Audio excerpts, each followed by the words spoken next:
Hey guys, All in Crypto here, and welcome back everybody for another YouTube video. Hopefully you're all having a smashing Saturday so far. This is just going to be our daily cryptocurrency market update. And we're going to do something slightly different. You know, we're all looking for the end of this bear market, and I don't think it's too far off at all. You're never going to predict exactly. I mean, some people will ultimately get lucky and buy near the bottom. But you're never ever going to perfectly time, at least knowingly. You might get lucky. You're never going to time the bottom 100% perfectly. But what we are trying to do is look for indicators that would lead us to believe that the bottom may be in or may be likely to be in. And one real indicator for looking at a market bottom, of course, is what the Fed are doing and interest rates, the Fed funds rates, because we know the effect that this has had on markets. Markets sold off in preempt of them going up, the interest rates. And actually, I think that they potentially won't mirror that to the upside. So when they drop the Fed funds, it's likely going to be on the back end of something like what the yield curve is predicting.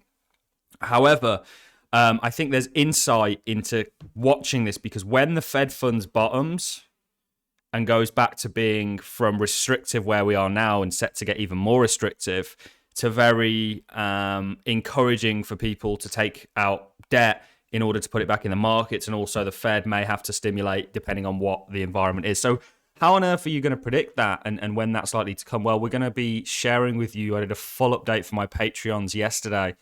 But this is the US government bonds 2 years. And we're going to be looking at this because this is essentially, if this is the top, this is predicting that the Fed have got a few more hikes to come, maybe a 50 and a 25. But then if this continues to go down, it's likely the Fed funds won't continue to go up. It may plateau, and then we'll just wait and see. If this starts to fall, this is going to be a leading indicator for the Fed reversing their interest rates, which may signal that a larger crash is coming for all markets.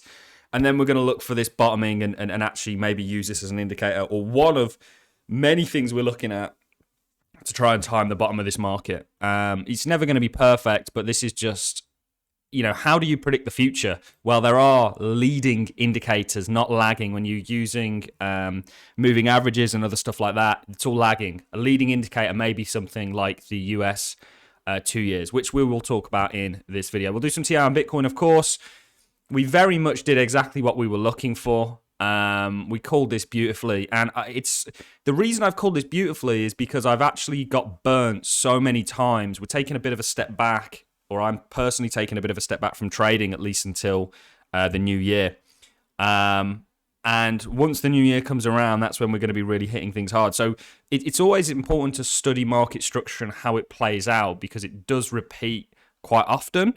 Not perfectly, but the hallmarkings of a bull trap, which is what this was, are pretty much always there. And like I say, the reason that I kind of felt like this was coming, because I've been caught on the wrong side of these kind of moves many times. You know, when you've got a perfect structure that's looking like it's going to play out, this rising wedge, it's exceptionally common that before it actually plays out and goes the way you want it to, you get a shakeout because it basically takes liquidity from the market and actually uses it to take it down here.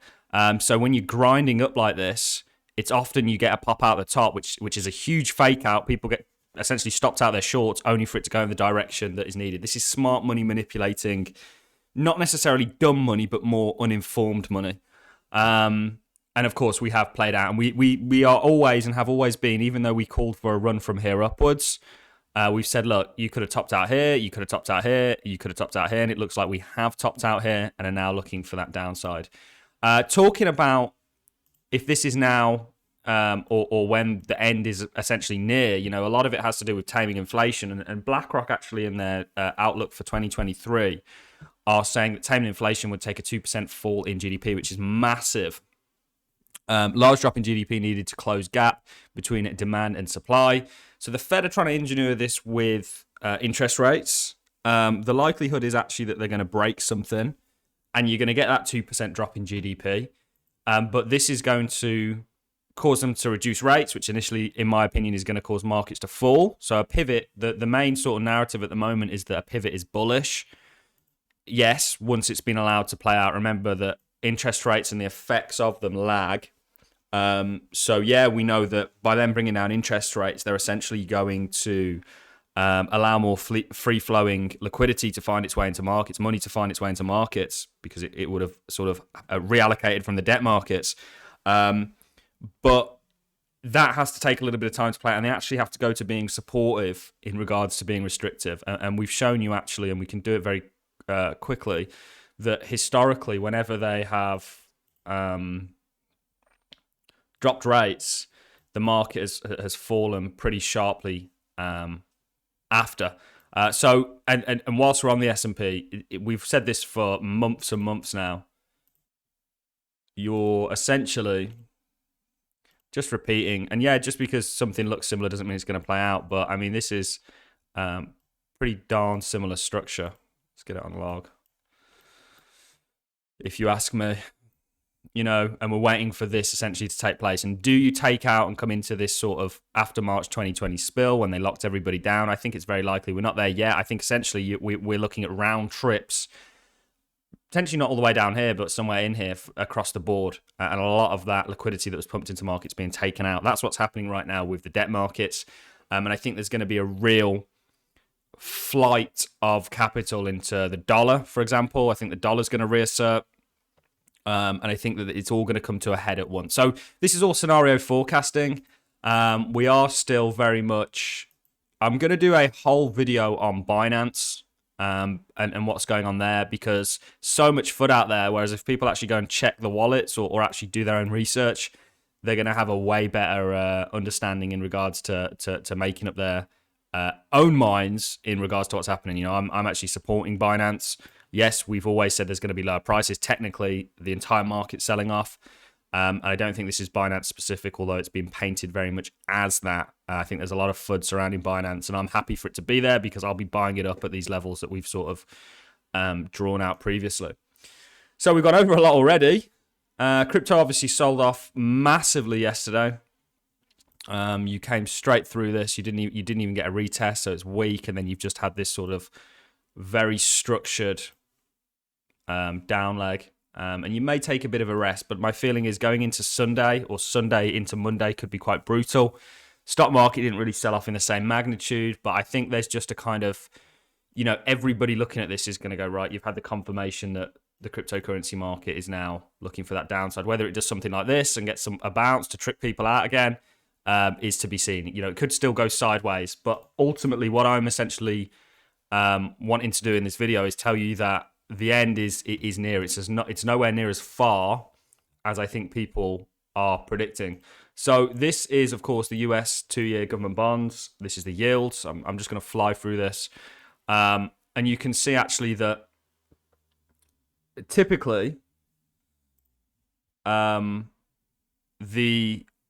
Fed funds rate has gone to the same level as where the 2-year tops out before it. So 2-year typically tops out before it, and you can see obviously you've got the 2-year yields, which is coming up at 5.266 on the right, and then you've got the Fed funds government bonds, which is coming up.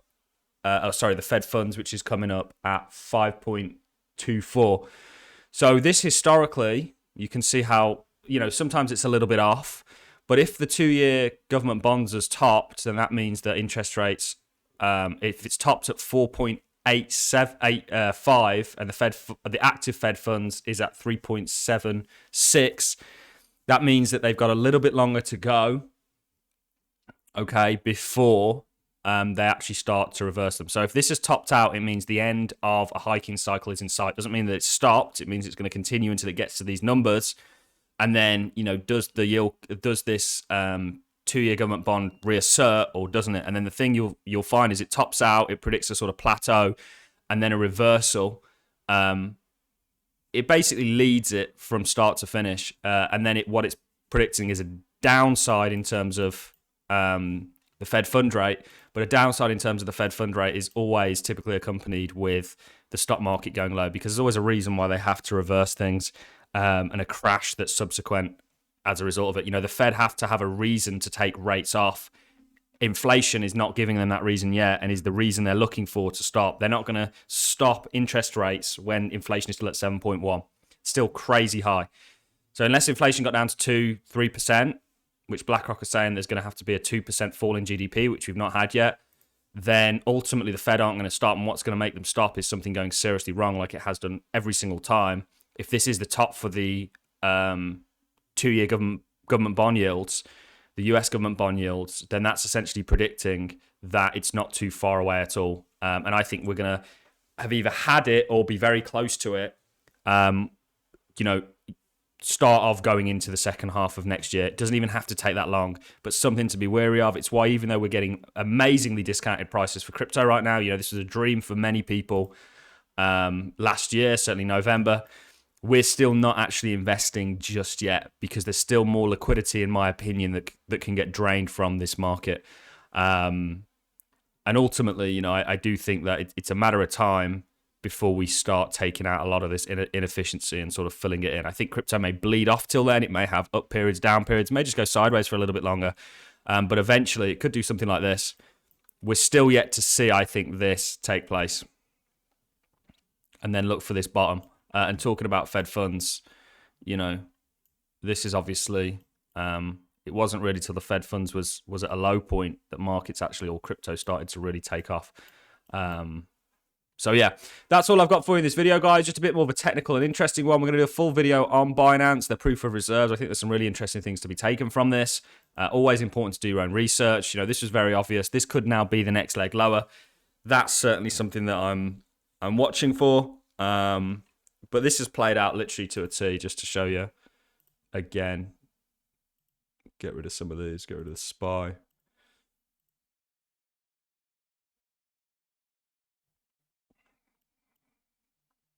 This has played out perfectly. All I've got for you in this one. If you've enjoyed the content, like is always appreciated. So as a comment, and look forward to seeing each and every one of you in the next YouTube video. Have a smashing Saturday, guys.